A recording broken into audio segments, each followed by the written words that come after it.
Many of you have probably already seen this list in some form, at least a part of it, because this was initially 3 separate videos, and I am currently in the process of putting an updated list together. So this is just up to 2020, and I believe it stops at Apocalypse War. I think Apocalypse War is the most recent film on this list. I know that Superman Man of Tomorrow, which was a movie last year, not this year, is definitely not included on the list. So once I do update this ranking, of course I will be including movies like that, Superman Man of Tomorrow and Batman The Long Halloween, movies we've had since Apocalypse War. I'm also thinking about actually including the Teen Titans Go movies and the Batman Unlimited film, so it's almost every DC anime movie. I'm still not going to include the non-traditional animated movies, I guess, like the Lego Batman movies, other than the one that was released in cinema. I'm not going to include, and the only reason I do include that one is because it was released in the theater, so I don't know how I can't include it. I'm also rewatching a lot of these movies, so this ranking could change quite drastically. Let me know if there's any movies you would recommend me rewatch. I most recently rewatched part 1 of The Long Halloween, which a commentary to that is up. Highlights for YouTube, and the full thing is on Patreon, and I've also rewatched Justice League Doom recently. That is a video I am currently working on. So if you would recommend I rewatch any of these movies, let me know down in the comments below. Let me know if you want me to watch the Teen Titans Go movies and the Batman Unlimited films. Just voice your opinion down in the comments below. Let's keep it respectful. With that being said, enjoy the Supercut, guys. The more you support it, the more it's going to help with all the other videos. I appreciate it. I appreciate every one of you watching right now. You see that this video is almost an hour long, so thank you so much, and enjoy the video. So with that being said, let's go ahead and jump into the list. Coming in at number 52 is Batman and Harley Quinn. I hate to be predictable, but this movie absolutely blows in my opinion. Return to Batman the Animated Series, return to the DCAU. Absolute disappointment in my opinion. The humor did not hit at all. Kevin Conroy is still great as always, but he was not given a lot with the dialogue he had. This movie could have been so much more, and it could have incorporated actual good humor like a lot of the original DCAU run did, but we didn't get that in this movie, sadly.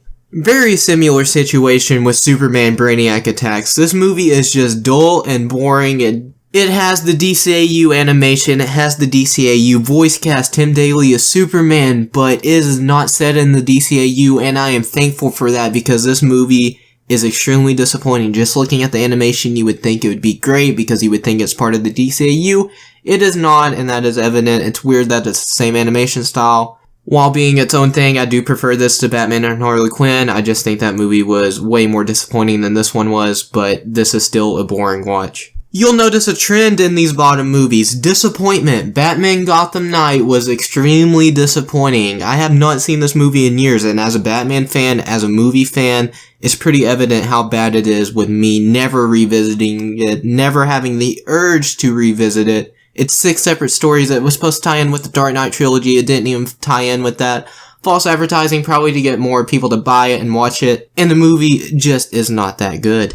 Superman Doomsday. A lot of people probably classify this movie as disappointing as well. I can't really speak to that because I'm not as big of a Superman fan as actual Superman fans are, but I do respect Superman as a character, and I do think the first half of this movie is actually quite enjoyable, but the second half of this movie, it completely falls apart. It gets really weird, and I don't know how much of it was in the actual comic or how much they made up, but the Death of Superman does this adaptation way better, as you'll be able to see later on in this list. The worst thing to come out of the Teen Titans show, in my opinion, is definitely the movie Teen Titans Trouble in Tokyo. Now, if they were gonna do a movie, which I'm glad they did a movie, but I wish it was better than this, I wish they would have done a movie with Deathstroke, or the Trigon arc could have tied into a movie. Just having it be this random adventure in Japan that doesn't really tie into the overall show is kind of lame, but that type of thing can be done well, as you'll see later on in this list yet again, but just nothing about this movie appeals to me. There are some fun moments between the characters, but that's really it. None of the plot intrigues me or any of that, so I'm sure a lot of people do enjoy this movie more than I do, but I think it's really disappointing, and the show is much better than this movie is.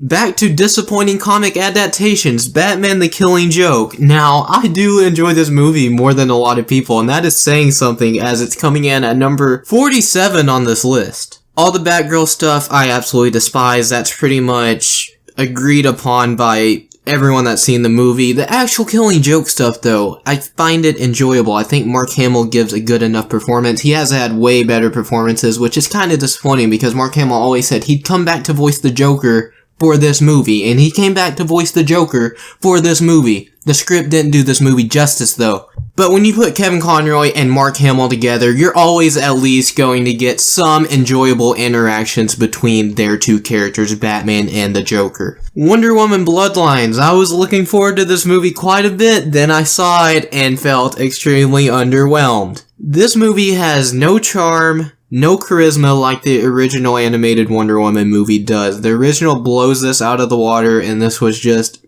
disappointing to see.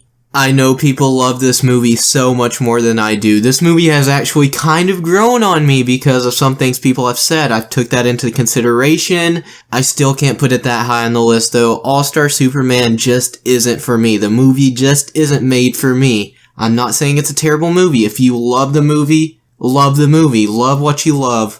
And I know I'm in the minority and really disliking this movie. I know I am. I've never read the comic. Maybe I would enjoy the comic more than the movie. I don't know how faithful of an adaptation this is, but I don't know. Some parts of the movie are just really weird to me, and I get that it's a final Superman tale and it just tries to incorporate everything, and it does that okay, but even Lex in this movie, I don't love Lex Luthor in this movie. I love a lot of versions of Lex, but I can't really get behind this version. I really wish I loved this movie as much as a lot of people do. Staying on the Superman trend, The Reign of the Superman. I think this is an okay movie, a very disappointing sequel. If Death of Superman didn't exist and this happened, well, this wouldn't make sense, first of all, but would this maybe be a better movie since I compare these two so much because they're part of the same story? Possibly, but probably not. I don't really love this movie up until the point that Superman comes back.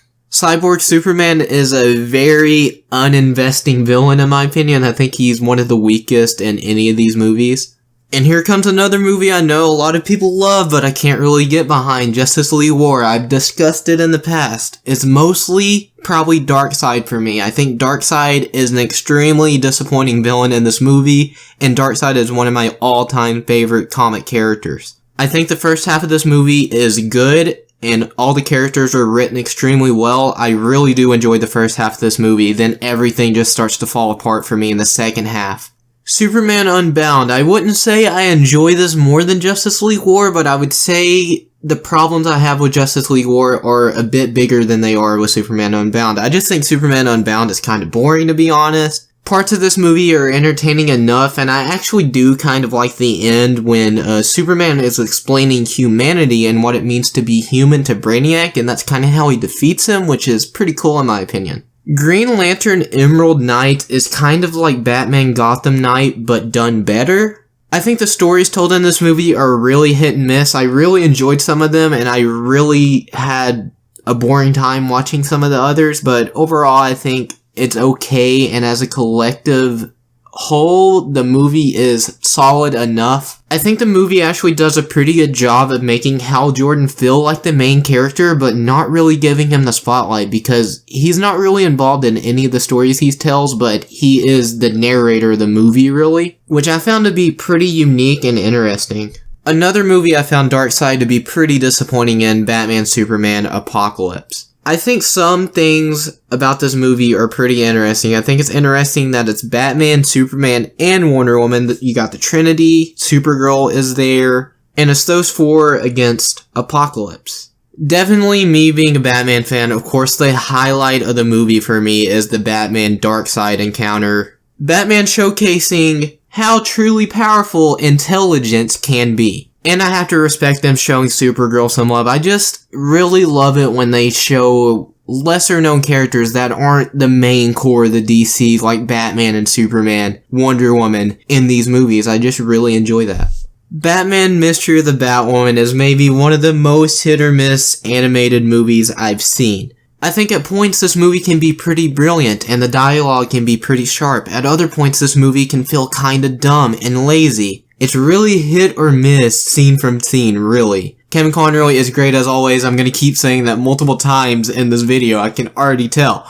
The actual mystery starts off kind of interesting, but I think it becomes pretty obvious what the scenario is as the movie progresses. So, as an actual mystery, I don't really think the movie works too well, which everyone's different. Everyone interprets things differently. Maybe you didn't see it. I definitely did. I think Bane's actually pretty good in this. All the other villains are just okay in my opinion. I don't think the Penguin is that great. I don't think any of the villains other than Bane are that good in this movie. I think Deathstroke is definitely the highlight of Son of Batman, and it is interesting how they incorporate a lot of Batman's rogues into this movie like Killer Croc and Man-Bat. Damian, I hate him the most in this movie. I think he gets much better in Batman vs. Robin, especially towards the end of that movie, and Batman Bad Blood, and just later on in the DC animated movie universe.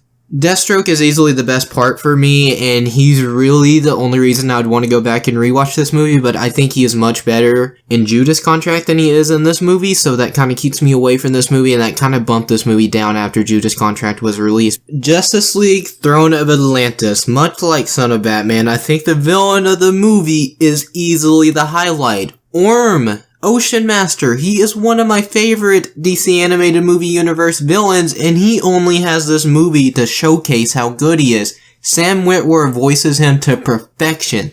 Honestly, just the fact that this is connected to other movies is what kinda knocks this movie down for me. The actual Justice League in the movie, I don't think is that interesting. Cyborg is the only character other than Aquaman that I find interesting. Batman and Green Lantern have a few fun scenes together, Green Lantern and Flash, but they really don't get fleshed out in this movie. Aquaman gets a lot of development, but in later movies he's barely used, so what was the point of this movie in the greater scheme of things? I think this movie would have benefited from being a standalone movie with some story arcs changed around to make it more warranted towards just an Aquaman tale rather than Aquaman joining the League. This is another DC animated movie that I hear get a lot of praise, Green Lantern First Flight, but I don't love the character Green Lantern, so maybe that's why I don't love this movie as much as some people. But I think this is a pretty solid Green Lantern movie overall. I think it's pretty good telling the origin of Hal Jordan and how he became one of the greatest Green Lanterns, if not the greatest Green Lantern, and Sinestro turning from the Green Lantern Corps to make his own corps, the Sinestro Corps. I think all that is done pretty well, but honestly, the climax of this movie is what takes it down for me, because I just thought it was really odd and didn't make much sense what happened, and I won't spoil it for you if you haven't seen it. A Batman movie that isn't really a Batman movie. Batman Bad Blood. It's more of a Nightwing movie than anything, I'd say. Nightwing and Batwoman movie.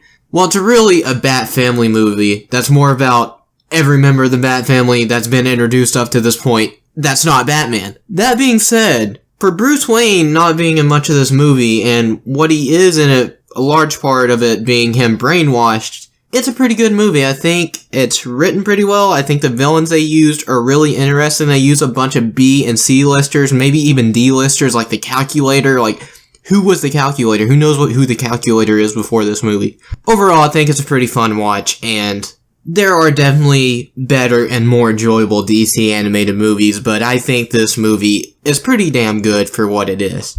And something I should have addressed is everything from Son and Batman up so far, and that I will mention, I at least enjoy. Like, I really do enjoy it. I think it's a good movie. Solid movie. So with that being said, kinda the death of Superman and reign of the Superman conundrum here. Batman vs. Two-Face. I think the first movie, Batman Return of the Caped Crusaders, is much better. It's got more of the camp, more of the charm. Maybe not more of the camp, but it's definitely got more of that Batman 66 charm that you're accustomed to from seeing the old 66 show. I think it's interesting introducing Two-Face into this world. I was really excited for this movie, and this being Adam West's last time voicing Batman, of course, this movie's always going to have a special place in my heart, even if I don't love it as much as I do a lot of other movies. Another movie I wish I would have enjoyed more, I still think it's good, Justice League vs. the Fatal Five. I don't really think the Fatal Five are super interesting villains. I think the actual Justice League stuff in this is great, the dynamics between all the heroes, Batman, Wonder Woman, Superman. It's all great, it's great seeing them all back together on screen. It's just, nostalgia hits you so hard. For Jessica Cruz fans, I'm sure you love this movie. I don't know anything about Jessica Cruz. I still enjoyed this movie, but I wish I would have saw more of the original Justice League and not Fatal Five, Starboy, Jessica Cruz. It doesn't really fit my taste. That's why my favorite parts of this movie are the parts with Batman, the parts with Superman. I do enjoy seeing the original Justice League's interactions with new characters, like their interactions with Starboy and their interaction with Jessica Cruz. That stuff is really interesting to me, and how Batman is training Miss Martian to become a member of the League. I really like that plot element, and I love the Arkham Asylum scene. So am I upset that they used Jessica Cruz and Starboy? No, I'm not, because there's always room for this world to grow, and that makes me happy. I like seeing this world grow. I'm glad that 2006 wasn't the end for the DCAU. This movie may be the hardest for me to place. Batman Year One. Is it a faithful adaptation? Yes, it is. Is it a well-made movie? Yes, it is. Do I enjoy it? Kind of. I enjoy some of the action tidbits. I enjoy Gordon more in this movie than I do Batman, which is kind of disappointing. Ben McKenzie as the voice of Batman just has always thrown me off. I don't know why. I love Ben McKenzie in Gotham. I love him as Gordon in Gotham, but him as Batman in Batman Year One, it just doesn't sound right to me. It does not sound like Batman is talking when he opens his mouth. The animation style, I'm not a huge fan of, and this movie is just kind of boring to me at points. I know a lot of people love this movie, and I do enjoy it, but there are just so many more DC animated movies I prefer. And at number 31... Superman, Batman, Public Enemies. There's a lot about this movie I enjoy. There's a lot that I find kind of convoluted and dumb. I enjoy all the Batman-Superman interactions. I think Lex Luthor is pretty good in this. I like Amanda Waller's involvement. I like that a bunch of the DC villains are incorporated into this movie, but corrupt superheroes are something I've never been able to get behind, really. Like, I don't enjoy superheroes being corrupt. It just kind of takes away from them being heroes. Like, how are they supposed to get their reputation back? I basically just find this movie to kind of be a worse version of the Cadmus arc that Justice League Unlimited Season 2 had. So because of that, there's not much of a reason for me to ever revisit this movie, but I do think it's still quite enjoyable because of all the Batman-Superman interactions. Right, guys, but let's not waste any time. Let's go ahead and get into number 30, Batman Hush. So I do enjoy this film more than a lot of people, and I probably dislike it more than a lot of people too. This is a really in the middle of the road DC animated movie for me. People's biggest gripe with this movie isn't really a gripe for me. I don't really care that they changed the movie from the comic. I don't mind that. I like seeing new stuff. I've never read the Hush comic, but I will one day eventually. I just don't really read much. But if you are a massive fan of that comic and wanted a direct adaptation, I understand why you don't enjoy this film, and not everything worked for me, but I enjoyed this movie enough. This is a film I know a lot of people love, the Lego Batman movie, so let me explain. I do really like this movie, but as a DC movie, as a Batman movie, I don't think it should be any higher because the entire third act, yes, it's Batman. Yes, the main villain of the movie is Joker, and it has Batman's villains in the third act, but the main villains of the third act, outside of Joker, are just Warner Bros. Property villains. You got villains like Voldemort and Zoran, which is really cool to see, but that's not really what I wanted out of a Lego Batman movie. I do think I would enjoy this film a bit more if the third act was just Batman versus all of his villains, and they changed out the first act instead of that happening at the beginning. Save it towards the end so it could be more climatic and more big scope. So I'm not going to go into too much detail with this one, Batman vs. Teenage Mutant Ninja Turtles. I have a review, so you can check that out if you want to kind of get my thoughts on this more. I like all the Batman stuff, I like all the Ninja Turtle stuff, but the things they did with the villains, I know it's in the comic, I know this is faithful to what the comics did, but it just doesn't really work for me. Now to my favorite DC animated movie universe Batman movie, Batman vs. Robin. So I don't think any of the Batman movies within this universe are that amazing, but I think this one is definitely the best. I think it has the best story, I think it has the best interactions between characters. This is probably the movie where Batman and Robin's relationship progresses the most. It has a ton of shifts throughout the movie, and you really get to see that evolve. I think Talon is a great villain. Court of Owls are always kind of interesting to me, but they're not one of my favorite Batman villains, so if I enjoyed the Court of Owls a bit more, this could probably be much higher. And this film also has one of the most memorable lines for me for some reason. I don't even know why I remember this line.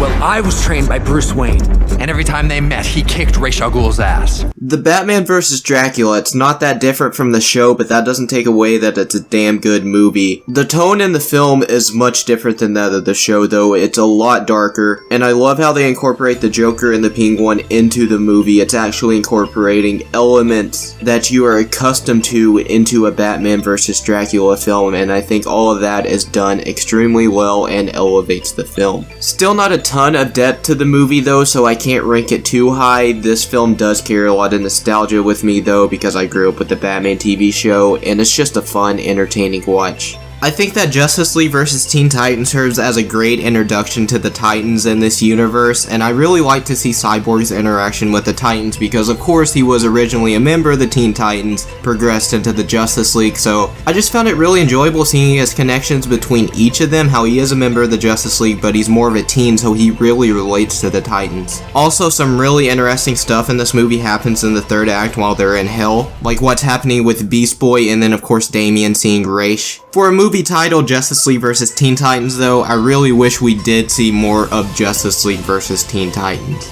Justice League Dark Apocalypse War. I think Darkseid got much better in this movie. I think he's way better in this than he was in Justice League War. I still don't love Darkseid in this movie. The time jump aspect of the movie is very interesting, but of course that needed to happen. Kinda knew that before going into the film. And the characters they choose to focus on is very interesting to say the least. I just think this movie was too short for how much they were trying to fit in or did force to fit in. For me, I think this movie would have benefited largely if, say, this movie had a 2-hour runtime opposed to the 76 to 80 minute runtime. This is a pretty hit and miss movie with me. Suicide Squad Hell to Pay. I don't think a lot of the humor really hits with me. Some of it does, but the plot elements, the character development in this movie, for most of these characters, only having this film to be developed and to showcase depth was pretty impressive to me. I really got invested with Bronze Tiger, Deadshot, and then of course, how this movie ties into Flashpoint, I absolutely love. That aspect of the film really elevated the movie for me. This is the DC animated movie that surprised me the most, Batman Ninja. So I saw about the first 5-10 minutes, just parts of this movie before I actually sat down and watched the whole film. Thought I wouldn't enjoy it because I've never been an anime fan, so I just assumed I wouldn't enjoy this movie. But when I finally watched it, I was in shock of how much enjoyment I got out of this movie. I think all the characters are done well. It's really interesting to take on all these characters. Still feels like Batman, it's just different, and I like that when it's done well. Gorilla Grodd being the main villain outside of the Joker was really interesting to me, but it worked for the movie, and I also think the voice cast for the film is pretty spot on. Batman Assault on Arkham is a movie with a ton of entertainment value for me. This movie just really falls down the totem pole because of what happens in the third act, in my opinion. I think they just try to force too many villains from the games in just to give you the nod that yes, this is connected to the Arkham games. Look at the villains, it's got the Arkham designs, and they just waste those villains, which I found to be extremely disappointing. I don't think everything in the third act is terrible, though. I think Joker vs. Deadshot is extremely entertaining, and I think that fight goes the way it should. Then I think the ending to this film is actually pretty perfect. Also, I think the Riddler is criminally underused, and I really just enjoy seeing a good version of the Riddler in an animated movie like this. I love Justice League Dark a lot, mostly because of the characters that are at the forefront of the film. Batman, Constantine, and Zatanna. Some people may complain that Batman's like the main character of a Justice League Dark movie. Well, I wouldn't say he's the main character, but he probably is the main character after Constantine and Zatanna. I'd be lying if I said I didn't have any Batman bias. He is undoubtedly my favorite superhero, but I think it works for the movie. The Justice League Dark, yes, there are these kind of offbeat characters with magical powers, and just having Batman in there, it makes sense because Batman is a dark character. He's not magic, but he obviously believes in and knows about magic because even at the beginning of this film, he's like, "Are you talking about magic? Then we have to find John Constantine." Are you talking about magic? Then we have to find John Constantine. And Constantine is one of my favorite DC characters as well. I just absolutely love the guy. I like everything about him, his personality, his accent, his attitude. Really, the only weak point of the movie is the villain in Dr. Destiny, and I would argue that this movie doesn't really call for a great villain. It just needs a villain that is purposeful to the story, and I think Dr. Destiny works perfectly for that. He's still very formidable. It takes the Justice League Dark and the Justice League to defeat him. Well, it really only takes Constantine, spoilers. But this movie wasn't about the villain, it was about the story. Speaking of villains, this is a movie where I think the villain does make the movie. Teen Titans: The Judas Contract. Miguel Ferrer gives a phenomenal performance in this movie. His voice for Deathstroke is perfection, one of the best performances in one of these DC animated movie universe movies for sure. He's menacing, calm, and collected, as Deathstroke should be. It's extremely heartbreaking that this was his last role, but this was a hell of a role to end on. Just a little side rant here. I think voice acting, voice work in films and movies gets overlooked way too much because it's still acting. That still takes a lot of talent, if not more talent. You have to make an entire character out of just your voice, and it's extremely impressive when someone can do it as well as Ferrer did it in this movie. I wasn't that big on Brother Blood or whatever the other villain was. I don't even remember her name. I obviously wasn't big on her. I didn't love the whole Beast Boy Terra thing. I know that's usually a thing when it comes to Judas Contract. I'm just not a huge fan of Beast Boy, and I know that's an unpopular opinion. But anyway, let's go ahead and get back into the positive side of things. I absolutely love Nightwing in this movie. I like Nightwing and Corey's relationship throughout the film. I think this is probably the most I've ever liked Damian in one of these movies, and all the fight scenes with Deathstroke are absolutely great. Deathstroke versus Nightwing, Deathstroke versus Nightwing and Robin, it's all incredible to see. And I think the other villain with Brother Blood is Mother Mayhem, if I remember that correctly. Just wanted to add that real quick so I don't sound like an idiot. I know what I'm talking about, guys. Justice League: The New Frontier. So I think this is an absolute must-watch for anyone trying to get into DC animation, or if you're just now getting into it. This is a must-watch. If you haven't seen that many DC animated movies, watch this film. I think the first half of this movie is perfection. I think all the characters get a good amount of screen time, they get good development, and it's really interesting because it's like all of their own personal stories and it's progressing to them finally coming together. But the second half of this movie I don't find as nearly enjoyable as the first half of this film. I think it's still good, but just not as much of the entertainment value is there for me. I mean, there's not a scene like the Batman Martian Manhunter scene that's just absolutely incredible. Make no mistake though, I have a $70,000 sliver of radioactive meteor to stop the one from Metropolis. With you, all I need is a penny for a book of matches.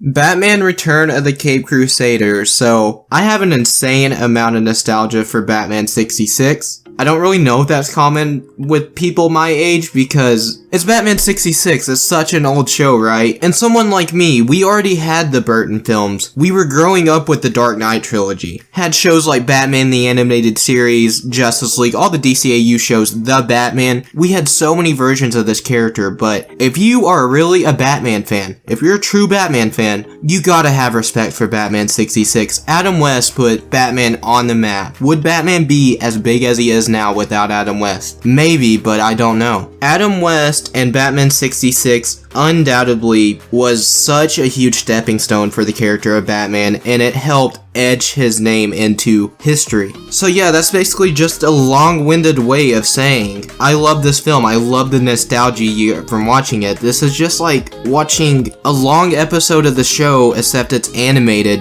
and it was so nice seeing something like that 50 years after the show ended. I probably enjoy Constantine City of Demons more than most, and that's probably in large part due to how much I like Constantine. I think he's extremely underrated as a character. He's definitely gotten more popular as the years have gone on, but I think I just love him so much because I just connect to him. I connect to him as a character. And I'm usually not that big on magic or like demons and stuff like that, and unless it's Constantine, because I think it's the interplay Constantine has with the demons or whatnot, whatever he's facing.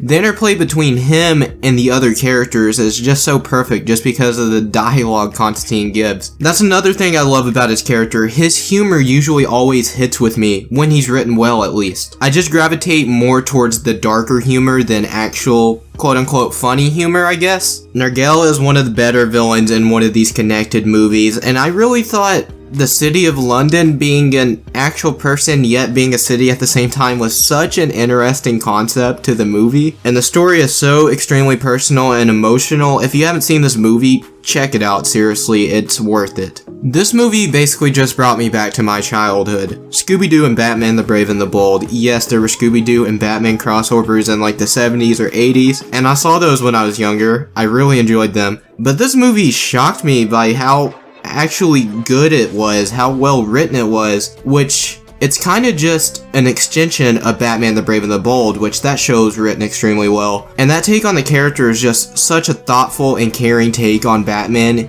Yes, it's more campy, but that show can be serious. If I had to explain Batman the Brave and the Bold, I'd probably say it's like Batman 66 meets Batman the Animated Series while paying homage to the Silver Age of comics. But yeah, the two biggest parts of my childhood were probably Batman and Scooby-Doo, and always seeing them together brings a smile to my face and just takes me back to that time, which is always nice. And the detective element of this movie is so heavy, and it's done really well. This movie had me thinking at points, and I didn't see the reveal coming, but it makes perfect sense. I think Superman Red Son takes political elements and touches on them well, taking the conflict of the Cold War and just taking the conflict between countries, the Soviet Union and the US mainly, of course. It was done extremely well in this movie, and political plots are something that are always very hit and miss with me. It's either done really well or really bad, usually for me anyway, and I think Superman Red Son did it in an excellent way. I really liked when you saw the younger Batman when he was in the cave, and then of course present day, he's older, he's become the Soviet Batman. Very rare to see Batman as the bad guy, or quote unquote bad guy, and that is still up for debate. I mean, really, even that aspect of the movie is kind of political. Like, is there a good guy? Is everyone crooked? Is everyone bad? Is everyone the villain of the story?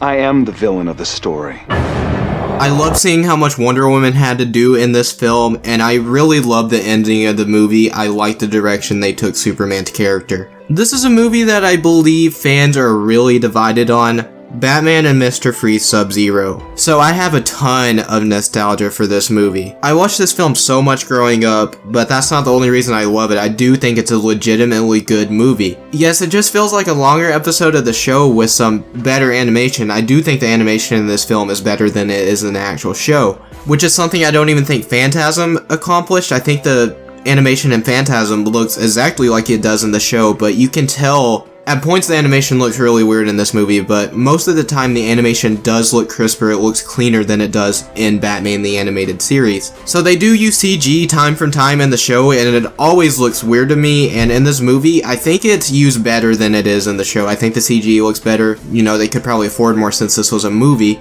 but at points it still looks weird. I mean, it's 1990s CGI. And this movie obviously didn't have a massive budget or anything. But also, I've always loved this adaptation of Mr. Freeze. Of course, this is the version of the character where Mr. Freeze just launched up the stratosphere of Batman villains. This changed Mr. Freeze forever. I love that Mr. Freeze has polar bears. I love the chase scene in this movie. I love Dick and Barbara's relationship. Seeing how much Freeze truly cares about his wife, Batman's great in this movie. I just wish we saw more screen time with Batman and Freeze actually together on screen at the same time. You don't get that until the third act, which is kind of disappointing, but I still love this movie. This is probably in a lot of people's top 10, coming just outside of mine, The Death of Superman. This is without a doubt the best interpretation of the Death of Superman story. This would be a bit higher if there wasn't another Superman film where I think Superman as a character and Superman's morals are displayed a bit better for me. That's what I really attract to when it comes to Superman as a character. But this movie has a great emotional story, great characters. Love how they incorporated the Justice League, the love story between Clark and Lois. It's all there, it all hits. Doomsday is, for being a mindless villain, he's great in the movie. He serves his purpose. He destroys, he kills. That's what he is. That's what he does. Also, probably the most I've liked Lex in any of these movies. I usually don't really care for Lex in these movies. I'm not crazy about his take in this universe. But I think in Death of Superman, just showing that Lex, he wants to be the hero. He always wants to be the hero of the story. He wants people talking about him. And how much balls he has for that to happen. Absolutely love seeing that. And then, of course, I mean, it's in the title, so even if you haven't seen it, Superman's sacrifice and the end of the movie, just so emotional, impactful. And I just love Superman so much in this movie. I think Batman Gotham by Gaslight is an example of taking the comic, making it into the movie, making changes to that comic for the movie, and making the story better. So obviously I'm not going to spoil who the Ripper is, but I think the reveal in the movie is much better than it is in the comic. I think the movie benefits from making that change. I think this is a great Elseworlds tale. It incorporates basically all the Robins in somehow, some way. This is one of my favorite takes on Selina ever. Bruce Greenwood voices Batman, and Bruce Greenwood is my second favorite voice to Batman, just behind Kevin Conroy. This is also probably the most I've ever liked the Batman-Catwoman relationship. I've never been a huge Batman-Catwoman fan, but I really enjoyed in this film. The action throughout the movie is extremely entertaining. This is of course a dark movie. It's about the Ripper just killing women, quote-unquote cleansing them, and I just love the aesthetic of this movie. I love the feel. I like how dark it feels, how dark it is. Of course there's a mystery element to the movie, which means you get to see Batman do so much detective work, and I always love mystery stories that they're done well, and I think this one is done extremely well. I just love everything about the film. At number 10, Superman vs. the Elite. This is my favorite animated Superman movie ever. Probably the most enjoyable Superman movie ever for me. So I remember watching this for the first time, and I felt like the first 20 minutes was pretty slow. I was like, I don't think I'm gonna like this. I wasn't a huge fan of Superman. But that all changed once you got to about the halfway point. Everything just ramped up, and the movie was just uphill. This movie, it showcases Superman's morals as a character and who Superman actually is. He's a person, he's an alien, but he is human. He has human emotions. He has human moral. He has a human code. I think this movie just perfectly encapsulates what makes Superman great as a character, and this movie made me adore Superman so much more than I already did. So really my number 10 and number 9 picks are interchangeable. I like them about the same, but I put Wonder Woman above Superman vs. the Elite just because I prefer Wonder Woman a little more as a character. I'm not a huge Superman guy. I have a ton of respect for his character, in large part thanks to Superman vs. the Elite. But Wonder Woman, this movie is just so enjoyable. Ares is actually one hell of a villain. He is much better in this than he is in the live action film. He is just a straight up dick, and also Hades is in this, and he's an even bigger dick. So yeah, they're both assholes, but I think Ares' motivation in the film, it's set up extremely well at the beginning. You know his motivation. His motivation is strong. He has a reason to have a grudge against Hippolyta and Themyscira, which just elevates this film. Also, the Steve Trevor Wonder Woman dynamic is phenomenal in this movie. This movie just has so much heart, so much charm. It's a fun watch that actually has a story. Just everything about the movie is great. So just the concept of Justice League Doom feels like it would make a great movie based on the Tower of Babel comic. They make a few changes from the comic to the movie,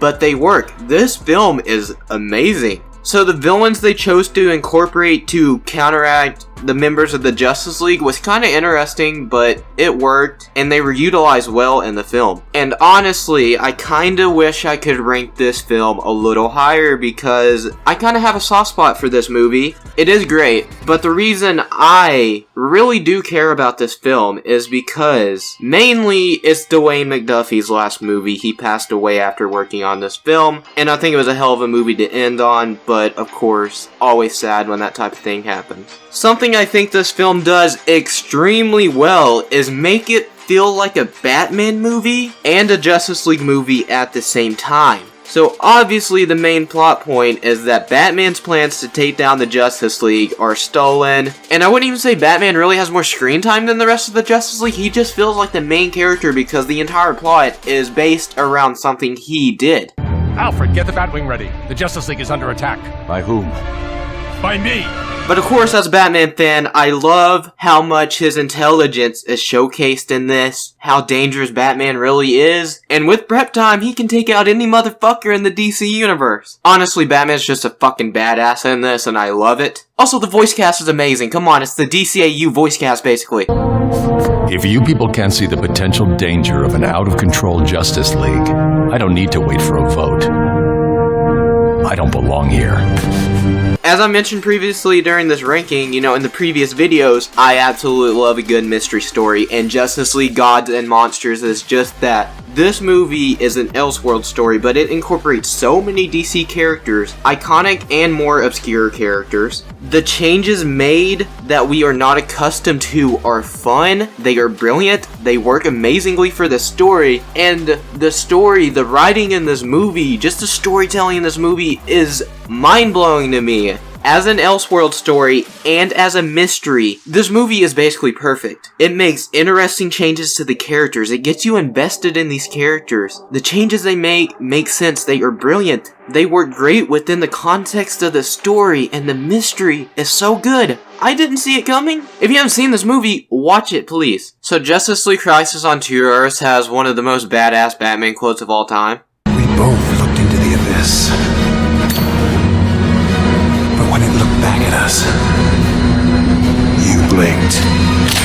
And that is the sole reason it is at number 6. I'm just kidding, guys. Of course, this movie is absolutely amazing. It's just outside the top 5. And I wish it was in the top 5 because it really does feel like a top 5 movie. Everything about the film just works for me. How they incorporate the lesser known Justice Leaguers, like they're not in it that long, but they find a way to incorporate them. How Batman is like a loner, but he's also a Justice Leaguer at the same time. That's like a classic Batman thing. Batman is just phenomenal in this movie. The worst thing I can say about him is the voice, and his voice is pretty good, so if that's the worst thing I can say about Batman in this movie, that tells you how well written he is. And every Justice Leaguer is written well in this movie. It's interesting, just the differences, like I was saying with Gods and Monsters, the differences between Earth 2 and the Earth we're accustomed to. The differences and similarities of the Crime Syndicate and the Justice League. The Crime Syndicate, especially Owlman, are some of the best villains that are in these movies. This is a film where I remember quotes like the Batman quote because the writing and the dialogue is just so sharp in this film. I remember fight scenes. Basically every fight scene in this movie I remember because they're just that good. Almost every character in the film I remember because they are written excellently. Just the dichotomy between the two worlds is done extremely well, and it's very interesting. Also, this movie builds as it goes. The tension, the stakes, it all builds as the movie progresses. It's not like a roller coaster going up and down, it's constantly up, and it doesn't start at 10 and stay at 10, it builds in an outstanding fashion. The Dark Knight Returns, Parts 1 and Part 2, I count them as one film because they're one cohesive story. This is the best comic book adaptation ever, right? So many great things. This movie as well, like Crisis on Two Earths, has one of the best Batman quotes ever. You don't get it, son. This isn't a mud hole. It's an operating table. And I'm the surgeon.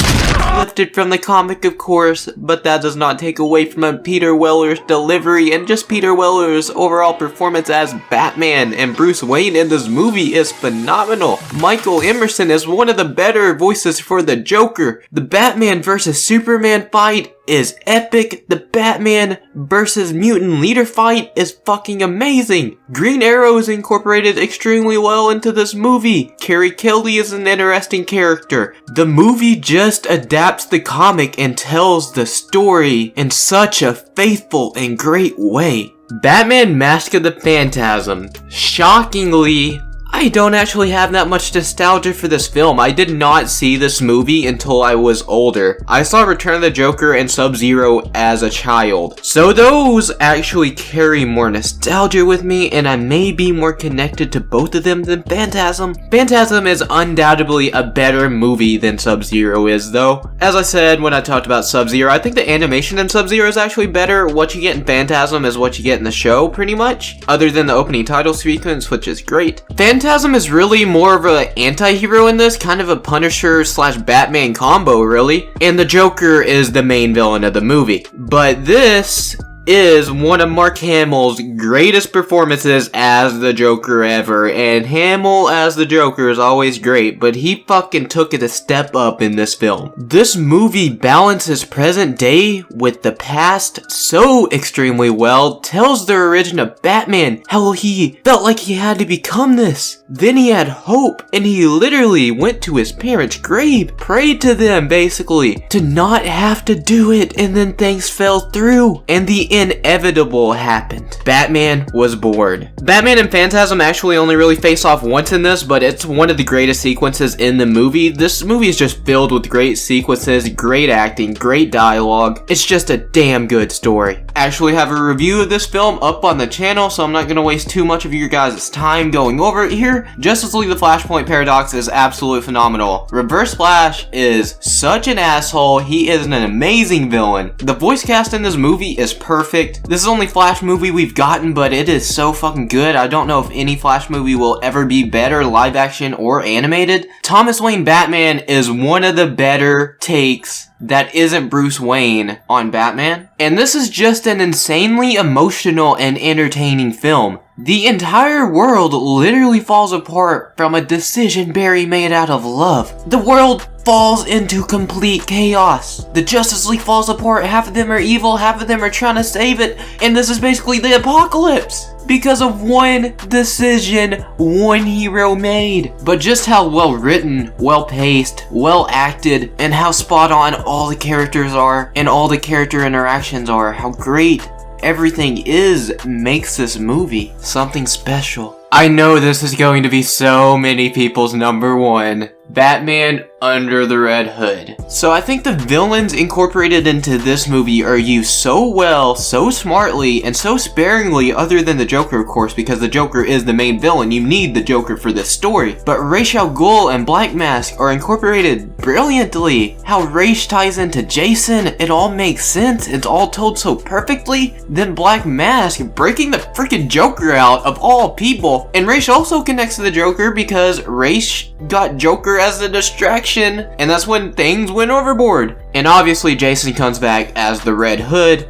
and the Red Hood was a Joker persona, so yeah, Joker is the centerpiece of this movie. I love how Nightwing is incorporated into it. I love Batman and Nightwing's interactions throughout, and just when Batman comes to the realization that Red Hood is Jason, you hear the raw emotion and heartbreak in Bruce Greenwood's voice. Bruce Greenwood is my second favorite Batman after Kevin Conroy, and I think he is better here than he is anywhere else. I think he's better in this movie than he is in Young Justice and Gotham by Gaslight. I love those, but he is phenomenal in this movie. John DiMaggio as the Joker. We need him back. John DiMaggio is my second favorite voice for the Joker behind Mark Hamill. He is fantastic in this movie. The callbacks in the film as well. There are so many parallels from the first act to the third act, but the roles are reversed. And that's just such an interesting thing. And this movie explores the Joker psyche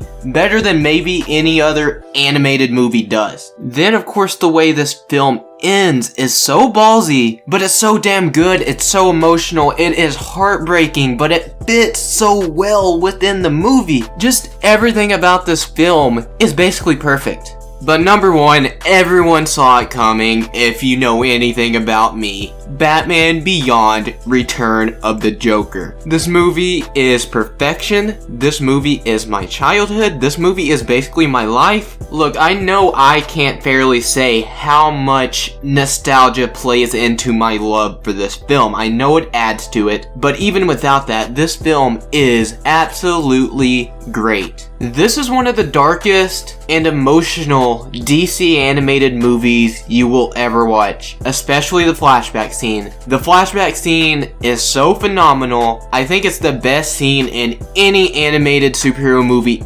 ever. The flashback scene is so emotional, ties into present day so well, gives you all the answers you need, is extremely entertaining, so well acted, the dialogue is on point. You get to see how truly sadistic the Joker is. I think this is the darkest the Joker ever has been as a character, at least in that flashback scene. In animation, that is.